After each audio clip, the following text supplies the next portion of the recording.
and watch that God Himself will open doors for you that no man can shut. I promise you, this will be the pathway to your purpose. What you do behind closed doors is never in vain because God sees you.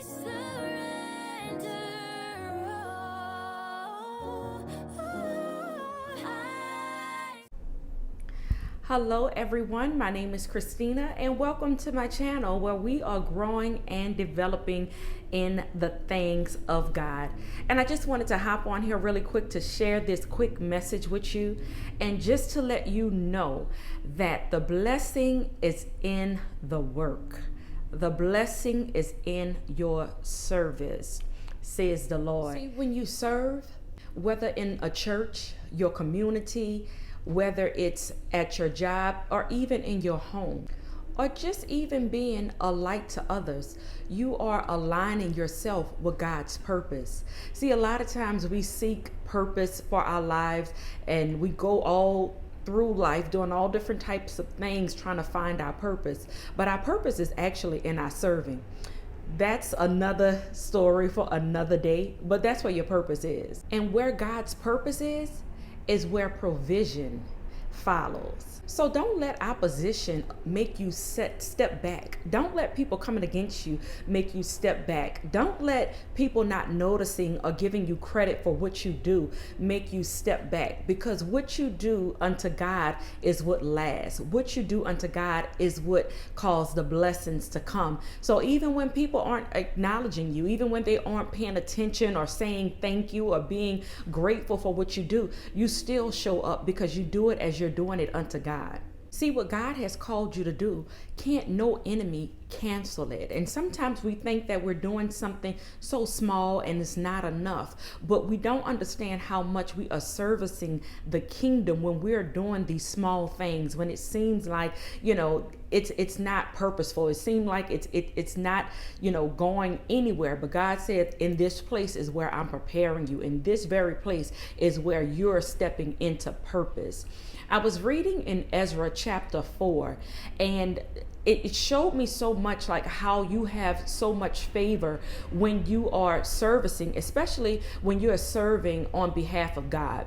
The people in Ezra, the Israelites, were trying to rebuild the temple that was torn down, and they had opposition amongst the people where they were staying. So as they were going forth with rebuilding the temple, the people of the town came and said to them that they couldn't build that temple. And they said, who is telling you to do that? Who are you people? Who gave you the permission? And their response was so powerful. And it made me, just stand in this place to let this always be my response. They said, we are the people of the God of heaven. We are the servants of the God of heaven and earth. And when you say such a thing, who can come against that? And that was so powerful because they believed that. And that's what they stood in. They didn't say their names. They didn't say their positions. They said that they were servants. And so when the people went back and told the king, because they wanted the king to put a stop to this, the king found favor with them.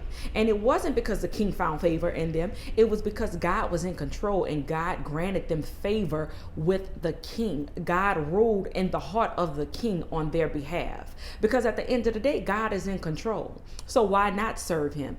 And so the king told them, allow these people to build this temple, to rebuild the temple. Not only that, I want you to help them rebuild the temple, send everything that they need, give them the material that they need, pay whatever money they need to rebuild this temple.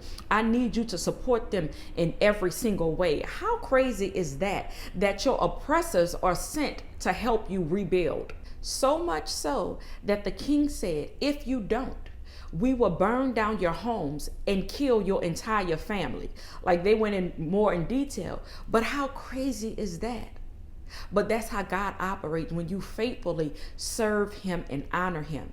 And then just for my own situation, just a quick testimony. And I think I've shared this on my channel before. There was this as a makeup artist, I always desired, especially early in my years, I always desired to work in the entertainment industry, to work in TV and film. And I started, doing so. I was working on this show, and it was a reality show where you had to do makeup to recreate brides' hair and makeup. And I was the only one. So I had to do hair and makeup for 4 different brides to be ready by a certain time. So after I finished doing the job, after I finished doing it and they started to film, that was my moment to take a break. So I'm just like, okay, I'm going to break at this moment. I'm exhausted. Cool. I'm good for now until they need me on set. So there was this one lady, I did not know her position at the time. And this was my first time. I had been on the show for a few weeks. So this was my first time actually seeing her.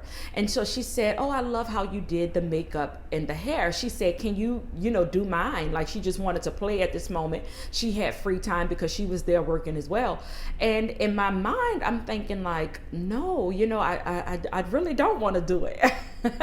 But I was being nice and I said, you know what? It won't kill me. Let me do it.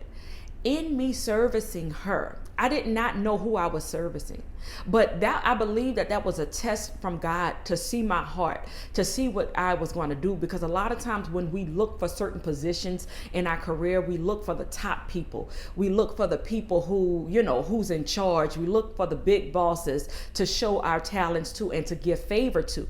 But God says in the little things that you do behind the scenes that you're not getting credit for.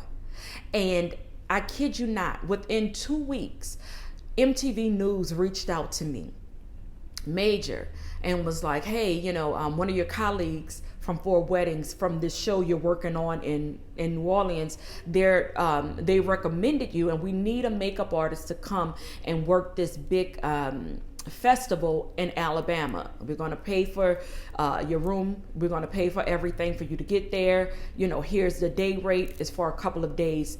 Are you available? And I'm just like, what? Like, this was huge. This was huge. Okay. And so when I went back to work, I said, who referred me to MTV? I'm like, who did that? Like, thank you so much. And everybody said, well, we didn't. And so I just was not connecting the dots. And when I got to the job, the hiring manager of this sector of MTV, she said that her roommate works for 4 Weddings in the production company of 4 Weddings, and her roommate told her that I did her hair and makeup, and she loved it. And she said, she referred me to you because I told her I was looking for a makeup artist in Alabama. And she said, oh, I know this perfect makeup artist for you. And I was like, what? So God had to remind me, see, it's in the small things. You don't know who you're entertaining. You don't know who you're servicing. So God said, just stay focused on me and service me. I will bless you. I will honor you because I'm looking at you. And I just was amazing. Ever since then, I'm always like, I'm going to serve till I can't serve no more. I've always served God with my heart and just with different things, served at church. But God said sometimes it's in those little things that nobody's paying attention to. Sometimes it's in those little things that you think mean nothing. That's where your blessing is. That's where the next level is. That's where your breakthrough is. I had no idea.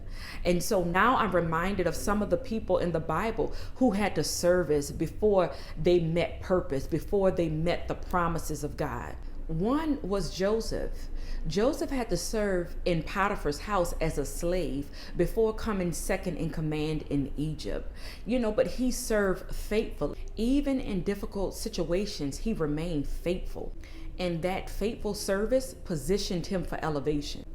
Number 2 was Moses. Before leading Israel out of Egypt, Moses spent 40 years serving as a shepherd in the wilderness. This season of service prepared him for the leadership that God was calling him to. David, before becoming a king of Israel, he was working as a shepherd boy in his father's field. He also served King Saul, in playing the harp for him and overcoming battles and fighting battles for the king. His season of humble serving led him to his anointing as king. Also Ruth, before stepping into her blessings of marriage and being a part of the lineage of Jesus, Ruth serviced Naomi with unwavering loyalty. She worked in the fields, humbly gleaning. And that means, getting the scraps of what other people were dropping just to provide for them, just so that they can have food. And that loyal service, that faithful service led to her Boaz. And last but not least, even Jesus. Jesus himself came to serve before stepping into his full glory. He washed his disciples' feet, he healed the sick, and sacrificed his life, his whole life for us. His humble service led to his resurrection and exaltation. Each of these individuals show that service is the pathway to purpose and promotion. God honors those who serve. And in due time, he honors them with blessings beyond what they could have ever imagined. Serving isn't always easy. There's always going to be obstacles, distractions, people coming against you to stop what you're doing and to make you quit. But just like in Ezra's time, the enemy's attacks is just proof that your work is powerful. See, the enemy wouldn't stop you if your obedience and your service wasn't leading to something great. So I encourage you today to keep building, keep serving, even when nobody is watching or paying attention or saying thank you. And watch that God himself will open doors for you that no man can shut. I promise you, this will be the pathway to your purpose. What you do behind closed doors is never in vain, because God sees you and he sees your heart. Continue to serve him faithfully in all that you do.